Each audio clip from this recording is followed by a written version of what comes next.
नमस्कार, मैं हूं नीरज कुमार और आप देख रहे हैं मोबाइल न्यूज 24। वक्त हो गया है आज के ताज़ा खबरों का। भूस्खलन प्रभावित पापुआ न्यू गिनी के लिए प्रधानमंत्री नरेंद्र मोदी ने बढ़ाया मदद का हाथ। 1 मिलियन अमेरिकी डॉलर की वित्तीय सहायता का किया ऐलान। चुनाव प्रचार के दौरान निजी हमलों के बारे में पूछे जाने पर प्रधानमंत्री नरेंद्र मोदी ने कहा कि जहां तक मोदी का सवाल है, पिछले 24 साल से लगातार गालियां खाने के बाद मैं गाली प्रूफ बन गया हूं।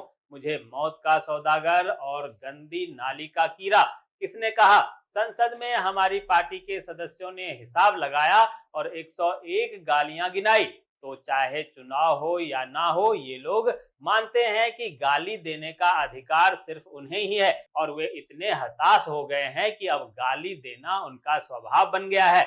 कांग्रेस अध्यक्ष मल्लिकार्जुन खड़गे ने अर्थव्यवस्था की स्थिति, निर्यात और बढ़ते व्यापार घाटे के अलावा मेक इन इंडिया कार्यक्रम को लेकर पीएम नरेंद्र मोदी सरकार पर निशाना साधा।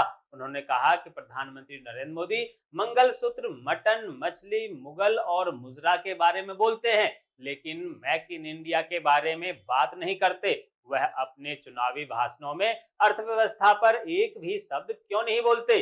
दिल्ली आबकारी घोटाला मामले में सीएम अरविंद केजरीवाल की अंतरिम जमानत पर तुरंत सुनवाई करने से सुप्रीम कोर्ट ने इनकार कर दिया। इस मामले की सुनवाई कर रहे जस्टिस एएस ओक की अध्यक्षता वाली अवकाशकालीन बेंच ने वकील अभिषेक मनु सिंघवी से कहा कि वो इस मामले की सुनवाई का अनुरोध चीफ जस्टिस डीवाई चंद्रचूड़ से करें। दोस्तों, आगे बढ़ने से पहले आपसे रिक्वेस्ट है कि अगर आपने अभी तक इस न्यूज को लाइक और कमेंट नहीं किया है तो प्लीज लाइक और कमेंट कर दीजिए, क्योंकि आपके लाइक और कमेंट का मैं कब से इंतजार कर रहा हूं। दिल्ली के पास सोनीपत में रबर की फैक्ट्री में आग लग गई, जहां सिलेंडर में विस्फोट होने से 20 से ज्यादा श्रमिक झुलस गए। रेमल चक्रवाती तूफान ने असम में भी मचाई तबाही, जहां भारी बारिश से 2 लोगों की हुई मौत और 17 लोग घायल हो गए हैं। आईएमडी ने जारी की है चेतावनी। छत्तीसगढ़ के दंतेवाड़ा में हुआ आईईडी ब्लास्ट, किसी के हताहत होने की खबर नहीं। वहीं 7 महिलाओं के साथ 15 नक्सलियों को किया गया गिरफ्तार। तेलंगाना के डिप्टी सीएम के आवास प्रजा भवन को बम से उड़ाने की मिली धमकी, कौन करने वाले की तलाश है जारी। उत्तर प्रदेश के बांसगांव में राहुल गांधी और अखिलेश यादव ने संयुक्त रैली में नौकरी और बेरोजगारी का मुद्दा उठाया और आरक्षण छीनने का बीजेपी का आरोप लगाया। अखिलेश ने कहा कि लाखों लाख नौजवान पेपर लीक के कारण बेरोजगार रह गए। इंडी गठबंधन आरक्षण के तहत रोजगार देगी, इंडिया गठबंधन अग्निवीर योजना को समाप्त कर देगी। बिहार की पूर्व सीएम और आरजेडी नेता राबड़ी देवी ने बीजेपी पर निशाना साधा। उन्होंने कहा, प्रधानमंत्री नरेंद्र मोदी अब जाने वाले हैं, पाकिस्तान पाकिस्तान कर रहे हैं। आडवाणी जी पाकिस्तान से आए थे, भारत आकर बस गए। राबड़ी देवी ने कहा कि देश में इंडिया गठबंधन की सरकार बनने जा रही है। राबड़ी ने प्रधानमंत्री नरेंद्र मोदी के उस बयान पर पलटवार किया जिसमें पीएम ने कहा था कि पाकिस्तान के जिहादी इंडी गठबंधन के नेताओं का समर्थन कर रहे हैं। राबड़ी ने कहा कि भारत सरकार की एजेंसियां क्या कर रही है, क्या पीएम मोदी विफल हो गए हैं? डेरा सच्चा सौदा प्रमुख गुरमीत राम रहीम को लेकर बड़ी खबर सामने आई है, जहां पंजाब हरियाणा हाईकोर्ट ने डेरा प्रमुख और 4 अन्य को रंजीत सिंह हत्या मामले में बरी कर दिया। पंजाब एवं हरियाणा हाईकोर्ट ने सीबीआई कोर्ट के फैसले को रद्द करते हुए यह फैसला सुनाया। दिल्ली उच्च न्यायालय ने धन शोधन के एक मामले में जमानत देने का अनुरोध करने वाली जेल में बंद पूर्व मंत्री सत्येंद्र जैन की याचिका पर ईडी से जवाब मांगा है। अदालत ने जेल प्राधिकारियों से जैन का रिकॉर्ड भी मांगा है और मामले पर अगली सुनवाई के लिए 9 जुलाई की तारीख तय की गई है। हरियाणा में सभी 10 सीटों पर लोकसभा चुनाव के लिए मतदान हो गए हैं, जहां मतदान के बाद गुरुग्राम में पूर्व सीएम मनोहर लाल खट्टर ने एक प्रेस वार्ता में कहा कि भाजपा प्रदेश की सभी 10 की 10 सीटें जीतने वाली है। उत्तराखंड में एक यूट्यूबर का वीडियो काफी वायरल हुआ था, जिसमें वह 2 जैन मुनियों को रोककर उनसे बहसबाजी कर रहा था और इसको यूट्यूब पर लाइव किया। इस घटना के बाद यूट्यूबर के खिलाफ प्रदेश भर से कार्रवाई की मांग उठने लगी। अब इस मामले में सूबे के मुख्यमंत्री पुष्कर सिंह धामी ने खुद संज्ञान लेते हुए पुलिस से कार्रवाई को कहा है, जहां सीएम धामी के आदेश के बाद पुलिस ने यूट्यूबर के खिलाफ कई गंभीर धाराओं में केस दर्ज किया है।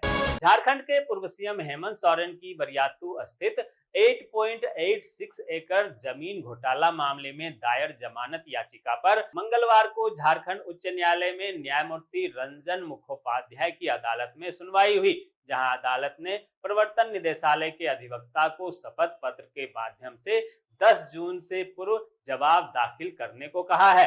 अमृतकाल छत्तीसगढ़ विजन 2047 डॉक्यूमेंट के लिए गठित स्टैंडिंग कमेटी की दूसरी बैठक संपन्न हुई, जहां राजनीति आयोग के उपाध्यक्ष अजय सिंह की अध्यक्षता और मुख्य सचिव अमिताभ जैन की सह अध्यक्षता में राजनीति आयोग की बैठक आयोजित की गई। वहीं बैठक में छत्तीसगढ़ 2047 विजन डॉक्यूमेंट तैयार किए जाने के संबंध में विस्तार से चर्चा हुई। इस बैठक में विभाग के प्रमुख अधिकारियों को विजन डॉक्यूमेंट तैयार करने और तेजी से कार्य करने के निर्देश दिए गए।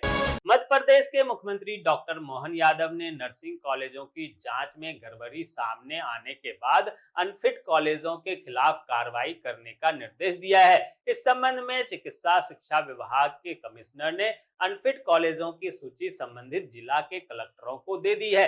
इस मामले में मुख्यमंत्री ने हाईकोर्ट के आदेश के अनुसार कार्रवाई करने के निर्देश दिए हैं। इस आदेश से नर्सिंग कॉलेजों के पुराने विद्यार्थी प्रभावित नहीं होंगे, उनके लिए परीक्षा का आयोजन किया जाएगा। हिमाचल प्रदेश में सबसे आखिरी चरण यानी 1 जून को मतदान होना है, जहां कांग्रेस महासचिव प्रियंका गांधी वाड्रा कांगड़ा संसदीय क्षेत्र से कांग्रेस प्रत्याशी आनंद शर्मा के पक्ष में प्रचार की। इस दौरान उन्होंने प्रधानमंत्री नरेंद्र मोदी पर निशाना साधा और कहा, हिमाचल प्रदेश में आई आपदा के दौरान प्रधानमंत्री नरेंद्र मोदी ने हिमाचल प्रदेश की मदद नहीं की और निराश किया। मध्य कश्मीर के बड़गांव में पुलिस ने 2 रोहिंग्या लड़कियों को गिरफ्तार किया। पुलिस ने जिस मकान से इन लड़कियों को बरामद किया है, उस मकान के मालिक को भी गिरफ्तार कर लिया। इन लड़कियों को बांग्लादेश के रास्ते मानव तस्करी कर यहाँ लाया गया था। अब पुलिस जांच शुरू कर चुकी है। पीएम नरेंद्र मोदी ने एक इंटरव्यू में विपक्षी दलों पर जमकर निशाना साधा, जहां पीएम ने कहा कि इस बार पूरे हिंदुस्तान में बेस्ट परफॉर्मिंग स्टेट कोई होगा तो पश्चिम बंगाल होने वाला है। बीजेपी को सर्वाधिक सफलता पश्चिम बंगाल में मिल रही है। यहाँ का चुनाव एक तरफा है। पुणे फोर्स हादसे का मामला बढ़ता ही जा रहा है, जहां अब इस मामले में महाराष्ट्र के उप मुख्यमंत्री अजीत पवार पर आरोप लगा है कि उन्होंने पुणे पुलिस कमिश्नर को फोन करके विशाल अग्रवाल के नाबालिग बेटे पर नरम रुख अपनाने को कहा था। वहीं आरोप का जवाब देते हुए अजीत पवार ने पुलिस कमिश्नर को फोन करने से इनकार नहीं किया। उन्होंने दावा किया कि उन्होंने सिर्फ यह सुनिश्चित करने के लिए फोन किया था कि पुलिस दबाव में काम ना करे। गुजरात के अहमदाबाद में सामूहिक विवाह कार्यक्रम के नाम पर बड़ा धोखाधड़ी सामने आया है। आयोजकों ने हर जोड़े से रजिस्ट्रेशन के नाम पर 22,000 रुपए लिए थे और यहां 113 जोड़ों ने रजिस्ट्रेशन कराया था। जिस दिन ये आयोजन किया जाना था, उससे पहले ही आयोजक ऑफिस में ताला डालकर फरार हो गया। इसके बाद इन जोड़ों ने पुलिस में शिकायत दर्ज कराया है। राजस्थान के उदयपुर में फूड पॉइजनिंग से 3 लोगों की मौत हो गई। 36 से ज्यादा लोगों की हालत गंभीर है, जिन्हें अस्पताल में भर्ती कराया गया। दोस्तों, मैं देख पा रहा हूं कि आप में से बहुत सारे लोगों ने न्यूज को लाइक किया है और कमेंट भी किया है, लेकिन अभी भी कुछ लोग बाकी हैं जिन्होंने न्यूज को लाइक और कमेंट नहीं किया है। उनसे भी आग्रह है कि प्लीज प्लीज प्लीज वे भी न्यूज को लाइक कर दें, कमेंट कर दें, साथ में शेयर भी कर दें।